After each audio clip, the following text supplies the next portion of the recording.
T'es-tu déjà posé la question de ton hygiène intime? Allez, on en parle. Salut, bienvenue sur cette nouvelle vidéo. Je suis Jonathan, le mal français, et aujourd'hui, on va un petit peu parler d'un sujet tabou, l'hygiène de nos parties intimes. L'hygiène intime est important au quotidien pour éviter les irritations, les infections, et tout simplement pour se sentir bien au quotidien et éviter quelques mauvaises odeurs. C'est un sujet tabou, je sais, mais j'ai décidé d'en parler à travers cette petite vidéo en te donnant mes conseils pour bien prendre soin de tes parties intimes. Alors dans cette vidéo, je ne vais pas parler d'épilation des parties intimes, cela fait déjà l'objet d'une vidéo sur cette chaîne YouTube. Premier conseil pour bien prendre soin de ses parties intimes, le nettoyage. Il ne faut pas aller trop vite sur cette zone, au contraire, il y a des bourses, il y a des plis, il y a des poils, il faut nettoyer en détail. Donc utilise un nettoyant doux. Sache qu'il existe des nettoyants spécialement adaptés pour les zones intimes chez l'homme. Je te mets des liens en description pour que tu puisses facilement les retrouver. Mais dans tous les cas, nettoie bien cette partie intime, ne va pas trop vite. Ça commence par là, l'hygiène intime.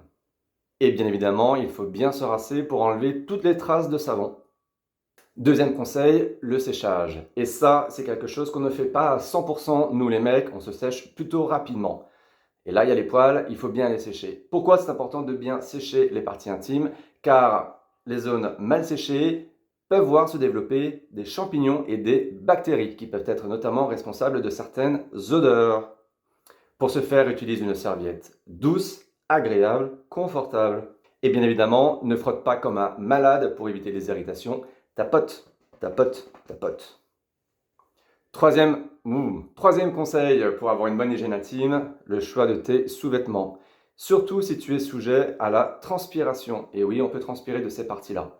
Utilise des sous-vêtements en coton. Le coton permet d'aérer cette partie-là et donc d'éviter la prolifération de bactéries et donc de mauvaises odeurs.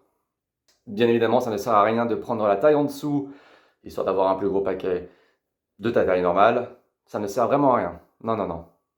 Et bien évidemment, quand je parle de sous-vêtements, il faut les changer tous les jours. N'est-ce pas? Tu le fais? Hein? Alors, il existe aussi d'autres produits pour la zone intime, comme des déodorants, des parfums, des sprays, notamment contre les mauvaises odeurs. Tu peux les tester, tu peux les utiliser, mais attention, petit conseil, choisis des produits qui sont sans alcool, ils ne seront pas agressifs pour la peau.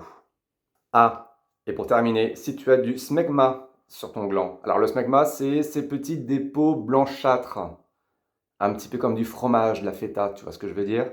Bien évidemment, il est conseillé de nettoyer très très régulièrement ton pénis. Ne t'inquiète pas, ce n'est pas un problème, le smegma est tout simplement naturel. Et beaucoup de mecs en ont, et ça c'est un sujet tabou aussi. Voilà, tu as désormais tous mes conseils pour prendre soin de tes parties intimes, nettoyage, séchage, produits, sous-vêtements.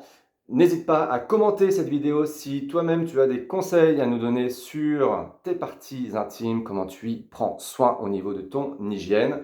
Dans tous les cas, merci d'avoir suivi cette vidéo. N'hésite pas à la liker, à la commenter donc, à la partager. N'hésite pas aussi à t'abonner à cette chaîne YouTube, ça me fera plaisir. Et bien entendu, tu peux me suivre sur les réseaux Instagram et Facebook, Le Mal Français, et sur le blog lemalfrançais.com. À très vite pour une nouvelle vidéo.